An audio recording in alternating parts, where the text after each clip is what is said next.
Hello दोस्तों, आज हम पढ़ते हैं लॉर्ड डलहौजी के अन्य कार्य। लॉर्ड डलहौजी के अन्य कार्य में ये जो लॉर्ड डलहौजी था यह साम्राज्यवाद से प्रेरित है।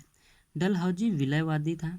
यह साम दाम दंड भेद के माध्यम से केवल और केवल साम्राज्य का विस्तार चाहता था। कौन? लॉर्ड डलहौजी। लॉर्ड डलहौजी साम दाम दंड भेद के माध्यम से केवल और केवल साम्राज्य का विस्तार चाहता था। डलहौजी के कार्यों ने क्रांति की भूमिका तैयार कर दी। जो डलहौजी के कार्य थे इसने क्रांति की भूमिका तैयार कर दी। पहला क्या है? उपाधि और पेंशन बंद कर दी। ये जो कर्नाटक और तंजौर के शासक थे इनकी उपाधि प्लस पेंशन बंद कर दी। मुगल बादशाह को भी लाल किला छोड़कर कुतुब मीनार जाना होगा और इसने मुगल बादशाह जो थे उनको लाल किला छोड़कर कुतुब मीनार जाना होगा। फिर क्या है? हैदराबाद के नवाब पर दबाव। इसने हैदराबाद के नवाब पर दबाव बनाया। किस बात के लिए? कि पहले से ही सहायक संधि में, जो हैदराबाद है यह पहले से ही सहायक संधि में था। जो हैदराबाद सहायक संधि में था, हैदराबाद को फिक्स अमाउंट कंपनी को देना था। जो हैदराबाद था इसको फिक्स पैसा कंपनी को देना था, लेकिन नवाब ये पैसा नहीं दे पा रहा था। नवाब ये पैसा नहीं दे पा रहा था। नवाब ये पैसा इसलिए नहीं दे पा रहा था क्योंकि नवाब से अधिक पैसे ले लिए जाते थे। नवाब से बराड का प्रदेश छीन लिया गया। नवाब से क्या छीन लिया गया? नवाब का बराड का प्रदेश छीन लिया, जिसकी आमदनी 50 लाख रुपए सालाना थी। जिसकी आमदनी क्या थी?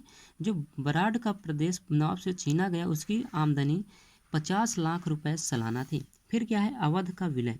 अवध के विलय में अवध के नवाब वाजिद अली शाह पर कुशासन का आरोप लगाया। अवध का विलय क्या है? अवध के नवाब वाजिद अली शाह पर कुशासन का आरोप लगाया। डलहौजी ऐसी बहुत सारी रिपोर्ट तैयार करवाता है। जो डलहौजी होता है ऐसी बहुत सारी रिपोर्ट तैयार करवाता है जो वाजिद अली शाह के विरुद्ध थी। क्या थी? डलहौजी ऐसी बहुत सी रिपोर्ट तैयार करवाता है जो किसके विरुद्ध थी? वाजिद अली शाह के विरुद्ध थी। अंततः 13 फरवरी 1856 को अवध का विलय कर लिया गया। कब? 13 फरवरी 1856 ईस्वी को अवध का विलय कर लिया गया। कुछ लेखक इस घटना को महान डकैती की संज्ञा देते हैं। क्या है? कुछ लेखक हैं जो इस घटना को जो अवध का विलय किया गया इस घटना को महान डकैती की संज्ञा देते हैं। फिर क्या है? लॉर्ड डलहौजी के सुधार। लॉर्ड डलहौजी के सुधार में क्या है? प्रशासनिक सुधार। प्रशासनिक सुधार में इसने क्या किया? बंगाल के लिए एक लेफ्टिनेंट गवर्नर नियुक्त किया। कौन? प्रशासनिक सुधार में सबसे पहले इसने बंगाल के एक लेफ्टिनेंट गवर्नर नियुक्त किया। जो नए क्षेत्र जीते गए थे, डलहौजी ने जो नए क्षेत्र जीते थे उनमें कमिश्नर नियुक्त किए गए। उसमें क्या नियुक्त किए गए? कमिश्नर नियुक्त किए गए। ये डलहौजी और गवर्नर जनरल के प्रति जवाबदेह थे। ये जो कमिश्नर नियुक्त किए गए थे ये डलहौजी और गवर्नर जनरल के प्रति क्या थे? जवाबदेह थे। फिर है शिक्षा संबंधी सुधार। शिक्षा संबंधी सुधार में उस समय बोर्ड ऑफ कंट्रोल के मुखिया चार्ल्स वुड थे। शिक्षा संबंधी सुधार में क्या है? उस समय बोर्ड ऑफ कंट्रोल के मुखिया कौन थे? चार्ल्स वुड थे।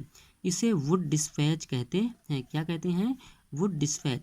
वुड डिस्पैच इसका संबंध शिक्षा संबंधी सुधारों से। वुड डिस्पैच का संबंध किससे है? शिक्षा संबंधी सुधारों से है।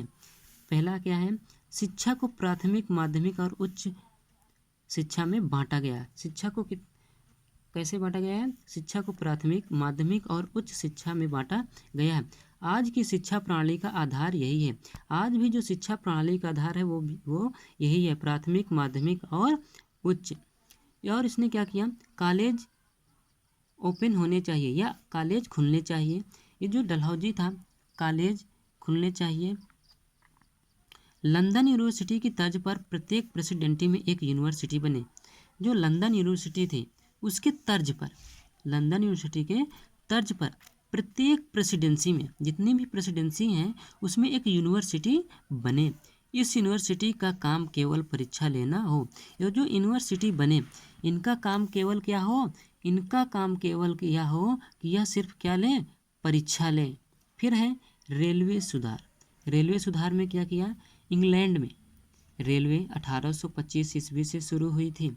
जो इंग्लैंड है, क्या है? इंग्लैंड में रेलवे 1825 ईस्वी में शुरू हुई थी और भारत में वर्ष 1853 में रेलवे लाइन आई। भारत में रेलवे लाइन कब आई? भारत में 1853 ईस्वी में प्रथम रेलवे लाइन आई। कहाँ से? बम्बई से थाने तक। प्रथम रेलवे लाइन कहाँ से कहाँ तक? बम्बई से थाने तक आई। फिर है दूसरी रेलवे लाइन कलकत्ता से रानीगंज। जो दूसरी रेलवे लाइन है वो कलकत्ता से रानीगंज कोयले की खानों तक। कहाँ से? कलकत्ता से रानीगंज कोयले की खानों तक। फिर इसने क्या किया? टेलीग्राफ सेवा प्रारंभ हुई। टेलीग्राफ सेवा क्या हुई? प्रारंभ हुई। डाक व्यवस्था में सुधार। इसने क्या किया? डाक व्यवस्था में सुधार किया। डाक महानिदेशक की नियुक्ति हुई। किसकी नियुक्ति हुई? डाक महानिदेशक की नियुक्ति हुई। डाक टिकट। डाक टिकट जो था, डाक विभाग अब कमाई का स्रोत बन गए। डाक विभाग क्या बन गए थे? डाक विभाग अब कमाई के स्रोत बन गए थे। फिर है सार्वजनिक निर्माण विभाग की स्थापना। क्या है? सार्वजनिक निर्माण विभाग की स्थापना। इस विभाग ने ही पुल बनवाए। क्या बनवाए? ये जो सार्वजनिक निर्माण विभाग है इसने ही क्या बनवाए? पुल बनवाए, नहरें खुदवाई और सड़कें मरम्मत करवाई। सार्वजनिक निर्माण विभाग ने क्या किया? पुल बनवाए, नहरें खुदवाई और सड़कें मरम्मत की। इसके बाद है लॉर्ड कैनिंग। लॉर्ड कैनिंग के बारे में कल पढ़ेंगे। दोस्तों, अगर यह वीडियो अच्छा लगे तो वीडियो को लाइक करें, शेयर करें और चैनल को सब्सक्राइब करें। धन्यवाद।